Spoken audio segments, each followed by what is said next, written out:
Hello friends, সকাল কেমন আছো? আশা করি সবাই খুব ভালো আছে। আমি কিন্তু খুব ভালো আছি। চলে এসেছি নতুন একটা ভিডিওর সাথে। এখন বাজে সকালে 7:30টার মতন। তো ভাবছি দিদি সকাল সকাল রেডি হয়ে কোথায় আছে। তো এই যে দেখতেই পাচ্ছ, মেয়ে কিন্তু রেডি হয়ে গেছে। আজকে মেয়ের কিন্তু স্কুলে প্রথম দিন, তো সেই জন্য আমাকে যেতে হচ্ছে। কারণ কী বলতো, বাচ্চা তো মাদেরকে প্রথম কটা দিন অ্যালাউ করেছে। তো সেই জন্য আমি যাব। ওই 1 ঘন্টা কি 2 ঘন্টার আগে বলেছে, নাহলে ওদের ক্লাস 8:30 থেকে ওই 12টার মতন। তো চলো, প্রথম দিন মেয়ে কী করে না করে সবই তোমাদের সাথে শেয়ার করব। তো মেয়ে তো খুবই আনন্দ, একদম রেডি সেডি হয়ে নিয়েছে, স্কুল যাবো বলে একটা কথা।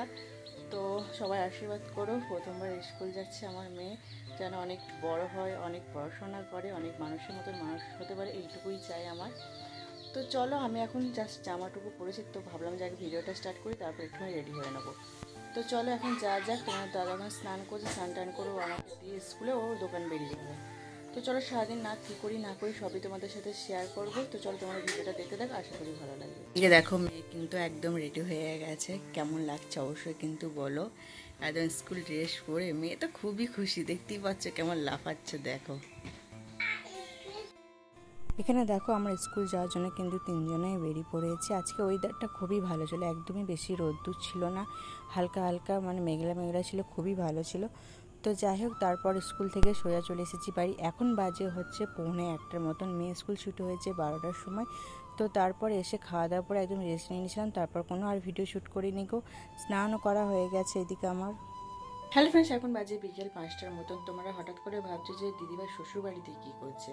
তো শ্বশুরবাড়িতে এসেছে একটাই কারণ হচ্ছে যে মেয়ের স্কুল আর আমার শ্বশুরবাড়ির ডিস্টেন্সটা অনেকটাই কম। সেই জন্য এত রোদ্দুরের মধ্যে আর আমি বাবার বাড়িতে গেলাম না। তো তোমার দাদাভাই নিয়ে যাওয়ার কথা ছিল, কিন্তু ওর আসতে পারেনি কিছু কারণের জন্য। তো সেই জন্য এখানে চলে এসে, যেহেতু কাছে আর গরমে অত দূর যায়নি গো। তো যেহেতু মেয়ের আজকে প্রথম দিন স্কুল, তো বলেছিল যে তাড়াতাড়ি ছুটি দেবো যদি মেয়ে একটু কান্নাকাটি করে। তো মেয়ে কান্নাকাটি করেনি, ভালো করেই ছিল। সেই জন্য একদম 8:30 থেকে একদম 12টা অবধি ওখানেই আমি বসেছিলাম। কদিন আমাকে ওখানে থাকতে বলেছে, সেজন্যই ওখানে ছিলাম আমি। তো যাই হোক, আসার পর এত খিদে পেয়ে গেছে, কারণ সারাদিন আমি সকাল থেকে কিছুই খেয়ে যাইনি, যেহেতু বলেছিল তাড়াতাড়ি ছুটি দিয়ে দেবে সেই জন্য। তো যাই হোক, বাড়িতে এসে মেয়েকে স্নান করি, নিজে স্নান করি, এসে আগে খেয়েছি, খেয়ে তারপর একটুখানি ঘুমিয়েছি। তারপর এই যে ভিডিওটা স্টার্ট করলাম, তারপর থেকে সেরকম করে তো ভিডিওর তো উপর থেকে স্টার্ট করাই হয়নি। তো মেয়ে এখন গেছে দাদু ঠাকুমার সঙ্গে একটুখানি ঘুরতে, বিকেল হলেই তো জানো তোমরা একটুখানি ঘুরতে বেরোয়, সেই জন্য এখানে ঘুরতে গেছে। তো আসুক, তোমার দাদাভাই আসবে বলেছে সন্ধ্যেবেলাতে, তো তারপর বাড়ি চলে যাবো আমরা। তারপর আবার মেয়ে সকালে আবার ক্লাস আছে, তারপর মনে হয় মাঝে 2 দিন ছুটি আছে। তো চলো, তোমরা ভিডিওটা দেখতে থাকো, আবার সন্ধ্যেবেলা তোমাদের সাথে দেখা হচ্ছে। এখন বাজে সন্ধ্যে 6:30টার মতন। তো মেয়ের দাদু মেয়ের জন্য এখানে দেখো ম্যাগি নিয়ে এসে দিয়েছে, সেটাই করছি। তো অনেকক্ষণই ভাত খেয়েছিল ও দুপুরে বেলাতে, তো প্রচণ্ড পরিমাণে খিদেও পেয়ে গেছে, সেই জন্য ভাবলাম যে একটুখানি ম্যাগি বানিয়ে ওকে খাইয়ে দিই। আর এখানে দেখো দাদু ঠাকুমা নাতনির মধ্যে খেলা হচ্ছে, কি বলবো, এত বদমাইশি শুরু করেছে আমার মেয়ে। গোটা বিছানাটা যা তা অবস্থা করে রেখে দিয়েছে, মাকে পেনে করে একটুখানি খোঁচাচ্ছে।